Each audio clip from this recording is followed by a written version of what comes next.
दोस्तों नमस्कार, आपके अपने YouTube चैनल में आप सभी का हार्दिक स्वागत है। दोस्तों आज एक महत्वपूर्ण वीडियो लेकर आए हैं जिसमें हम बात करेंगे कंपोजिट स्कूल ग्रांट यानी CSG राशि 2024-25 है वो आपके विद्यालय को कितनी मिलेगी, इस राशि का उपयोग हमें किस प्रकार से करना है और उपयोग के पश्चात रिकॉर्ड संधारण कैसे करना है और उपयोगिता प्रमाण पत्र में हमें कौन कौन सी जानकारी विभाग को देनी होती है, ये संपूर्ण जानकारी आपको वीडियो के माध्यम से दी जाएगी। दोस्तों वीडियो आपके लिए महत्वपूर्ण होने वाला है, वीडियो को पूरा देखिएगा।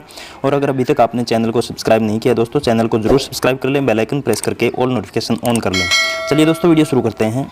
तो यहाँ देखिए दोस्तों, सबसे पहले यदि हम बात करें कंपोजिट स्कूल ग्रांट दिशा निर्देश 70/2024-25 के संबंध में राजस्थान स्कूल शिक्षा परिषद के द्वारा ये पूरे दिशा निर्देश हैं वो जारी किए गए हैं। यहाँ पर यदि हम देखें तो समग्र शिक्षा अभियान के अंतर्गत राजकीय प्राथमिक, उच्च प्राथमिक, माध्यमिक एवं उच्च माध्यमिक विद्यालयों की सामान्य शैक्षिक, सह शैक्षिक, भौतिक आवश्यकताओं की पूर्ति एवं पुराने उपकरणों के प्रतिस्थापन तथा विद्यालय स्वच्छता एक्शन प्लान हेतु कंपोजिट स्कूल ग्रांट दिए जाने का प्रावधान है। यानी हमें वार्षिक रूप से कुछ राशि विभाग के द्वारा दी जाती है जो विद्यालय की विभिन्न प्रकार की आवश्यकताओं की पूर्ति और स्वच्छता से संबंधित जो भी कार्य हम स्कूल में करते हैं उनको पूरा करने के लिए उपयोग किया जाता है। विद्यार्थी हित में विद्यालय की मूलभूत आवश्यकताओं की पूर्ति हेतु इस राशि का उपयोग किया जा सकेगा। इसका उद्देश्य विद्यार्थियों के गुणवत्तापूर्ण शिक्षण कार्य को बढ़ावा देने के लिए पाठ्य सेगामी क्रियाओं का विकास करना और विद्यालय की दैनिक भौतिक आवश्यकताओं की पूर्ति करना है। तो इस प्रकार से राशि अपने को दी जाती है जो विद्यालय के विभिन्न भौतिक और शैक्षिक, सह शैक्षिक गतिविधियों से संबंधित सामग्री क्रय करने और जो स्वच्छता है उससे संबंधित क्रियाकलाप जो भी हम करते हैं, साफ सफाई का कार्य करते हैं, उसके लिए उपयोग में इसको करना होता है। आगे देखिए दोस्तों, यह अनुदान डाइस डाटा 2022-23 के अनुसार दिया जाता है। यानी 2022-23 के अंदर अपने विद्यालय के अंदर जो नामांकन था उस नामांकन के आधार पर ये राशि अपने को जारी की जाती है। प्रत्येक विद्यालय को राशि दी जाती है। यहाँ पर यदि वित्तीय प्रावधान की हम बात करें तो यदि नामांकन 2022-23 में विद्यालय में 1 से 30 था तो यहाँ पर 10,000 रुपये की राशि दी जाएगी, जिसमें से 10% यानी 1,000 रुपये स्वच्छता के ऊपर अपने को खर्च करना है। आगे यदि हम देखें 31 से 100 तक नामांकन होने पर 25,000 रुपये दिए जाएंगे, जिसका 10% 2,500 रुपये स्वच्छता एक्शन प्लान के ऊपर खर्च करना होगा। 101 से 250 स्टूडेंट होने पर 50,000 रुपये दिए जाएंगे, जिसका 5,000 यानी 10% है वो स्वच्छता एक्शन प्लान का रहेगा।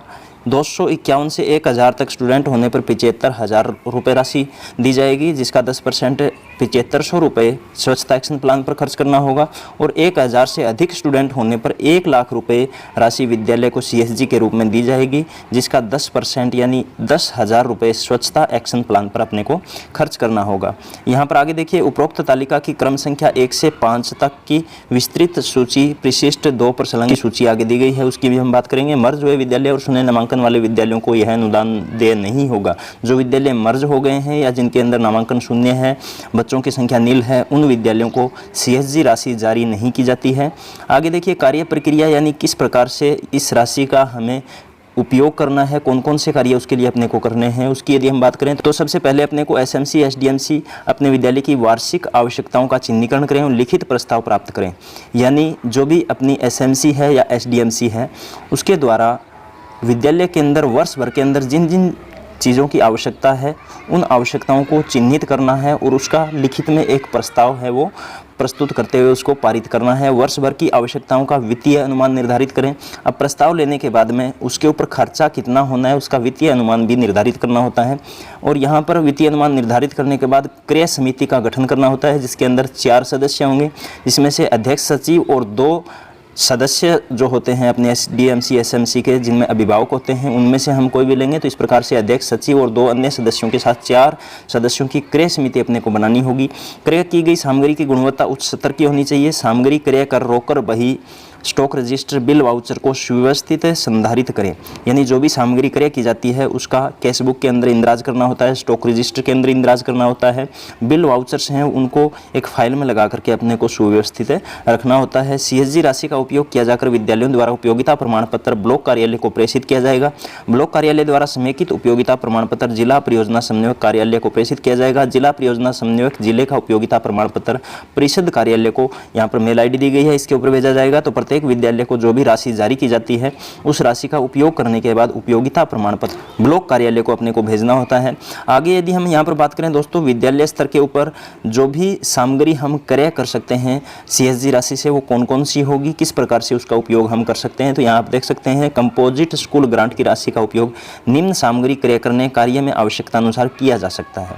सबसे पहले यहाँ पर यदि हम बात करें तो दरी पट्टी या दरी, जो भी विद्यार्थियों के हित के लिए जो सामग्री है वो हम यहाँ पर खरीद सकते हैं। इसमें पहला है दरी पट्टी या दरी, उसके बाद परीक्षा संबंधी स्टेशनरी की सामग्री हम खरीद सकते हैं, पेयजल व्यवस्था, विद्युत व्यय, पंखा, इंटरनेट संबंधी कार्य के लिए हम इसका यूज कर सकते हैं, प्रतियोगिता का आयोजन, खेल सामग्री, उपलब्धि प्रमाण पत्र मुद्रण के लिए इसका उपयोग कर सकते हैं, श्यामपट्ट, मरम्मत एवं रंगरोगन, ग्रीन बोर्ड, आदमकद दर्पण, कार्मिकों का फोटो युक्त विवरण इससे बनवा सकते हैं, प्रयोगशाला संबंधी उपकरणों के रखरखाव और मरम्मत के लिए इसका उपयोग किया जा सकता है, अन्य उपयोज्य सामग्री यथा झाड़ू, मटका, बाल्टी, मग जो भी बच्चों के लिए आवश्यक है उसके लिए हम इसका उपयोग कर सकते हैं, चौक, डस्टर आदि खरीद सकते हैं, दैनिक समाचार पत्र जो कि अनिवार्य रूप से विद्यालय के अंदर मंगवाना होता है उसके लिए भी इस राशि का उपयोग हम कर सकते हैं, शिक्षण अधिगम सामग्री को क्रय करने के लिए भी इसका उपयोग किया जा सकता है, यानी अध्यापन कार्य के अंदर बच्चों की लर्निंग को बढ़ाने के लिए, लर्निंग को सुगम, सरल और अधिक अच्छी बनाने के लिए जो भी अधिगम सामग्री की हमें आवश्यकता है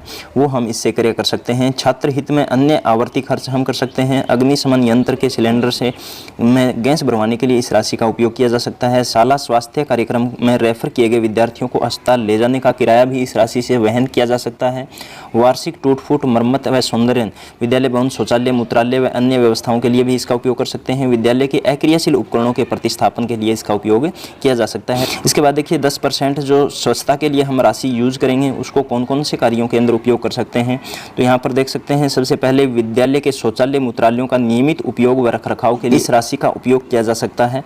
उसके बाद शौचालय मूत्रालयों की साफ सफाई व सफाई हेतु वांछित सामग्री यथा ब्रश, एसिड, टॉयलेट क्लीनर आदि क्रय करने के लिए, शौचालय मूत्रालय की माइनर रिपेयर करवाने के लिए, शौचालय मूत्रालय में रनिंग वाटर सुविधा या पानी की टंकी रखवाने के लिए उपयोग किया जा सकता है, बालिका शौचालय के साथ डिस्पेंसर एवं इंसिनेटर रिपेयर के लिए भी इस राशि का उपयोग किया जा सकता है। जो 10% राशि हम स्वच्छता एक्शन प्लान के लिए यूज करते हैं उसको हम इन कार्यों में यूज कर सकते हैं।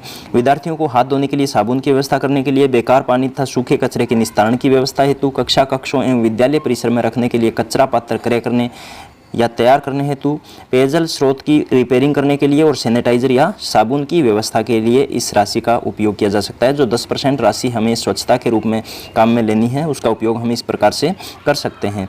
फिर यहाँ पर देखिए उक्त कार्यों के अलावा अन्य कार्यों में उक्त राशि का उपयोग नहीं किया जाए, अति आवश्यक होने पर परिषद की पूर्वानुमति से उक्त राशि में बचत होने पर अन्य कार्यों में उपयोग किया जा सकेगा। यदि आपने राशि का उपयोग कर लिया है तो उपयोगिता प्रमाण पत्र देना है, और यदि पूरी राशि खर्च नहीं हुई है, आप किसी अन्य कार्य में उस राशि का उपयोग करना चाहते हैं तो इसके लिए आपको परिषद की पूर्वानुमति लेनी आवश्यक होगी, अन्यथा आप अन्य कार्यों के लिए इस राशि का उपयोग नहीं कर सकते। यहाँ पर देखिए कंपोजिट स्कूल ग्रांट राशि कौन कौन से मद के अंदर खर्च नहीं की जा सकती। तो पहला है फर्नीचर क्रय हेतु, छात्र, प्रधानाध्यापक कक्ष, स्टाफ रूम फर्नीचर क्रय नहीं किए जाएँ तो फर्नीचर के लिए हम इस राशि का उपयोग नहीं कर सकते। उत्सव मनाना एवं उत्सव आयोजन के लिए फोटो खिंचवाना इसमें उपयोग नहीं किया सकता है, यानी कोई भी मीटिंग होती है या कोई अन्य प्रोग्राम होता है विद्यालय के अंदर तो उसमें जलपान आदि के लिए इस राशि का उपयोग नहीं किया जा सकता है। तो इस प्रकार से ये कुछ कार्य हैं जिनके लिए इस राशि का उपयोग हम नहीं कर सकते। आगे देखिए कुछ महत्वपूर्ण बिंदु यहाँ पर दिए गए हैं। पहला बिंदु यदि हम देखें, सामग्री क्रय करते समय राजस्थान स्कूल शिक्षा परिषद जयपुर के दिशा निर्देशों की पालना करते हुए विद्यार्थी हित एवं विद्यार्थी आवश्यकता को प्राथमिकता दी जावे।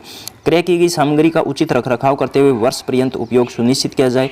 जो भी सामग्री हम क्रय करते हैं उसका रखरखाव करना है, अच्छे से उसको रखना है और उसका उपयोग भी अपने को सुनिश्चित करना है। विद्यालय अवलोकनकर्ता अधिकारी अवलोकन के दौरान कंपोजिट स्कूल ग्रांट के सार्थक उपयोग का अवलोकन करें और प्रतिवेदन में इसका उल्लेख करें। तो जो भी अधिकारी विजिट के लिए आते हैं, अवलोकन के लिए आते हैं, तो उनको CSG राशि का उपयोग सही तरीके से किया जा रहा है या नहीं किया जा रहा है उसका अवलोकन भी करना होता है।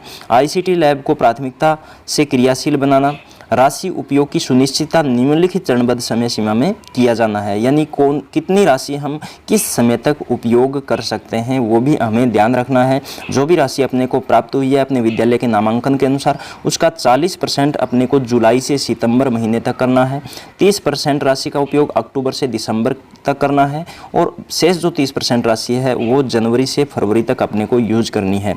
आगे देखिए बजट प्राप्त होने पर उक्त सारणी के अनुसार समय सीमा में राशि का उपयोग किया जाए। चरणबद्ध रूप से समय सीमा में राशि का उपयोग नहीं किए जाने पर संबंधित अधिकारी के विरुद्ध अनुशासनात्मक कार्रवाई अमल में ली जाएगी। यानी हम 100% राशि का एक साथ उपयोग नहीं कर सकते, हमें चरणबद्ध तरीके से इस राशि का पूरे वर्ष भर में उपयोग करना है। यदि ऐसा नहीं होता है तो अनुशासनात्मक कार्रवाई की जा सकती है। आगे देखिए, दायित्व अतिरिक्त जिला परियोजना संयोग कार्यालय, यहाँ पर कुछ दायित्व निर्धारित किए गए हैं।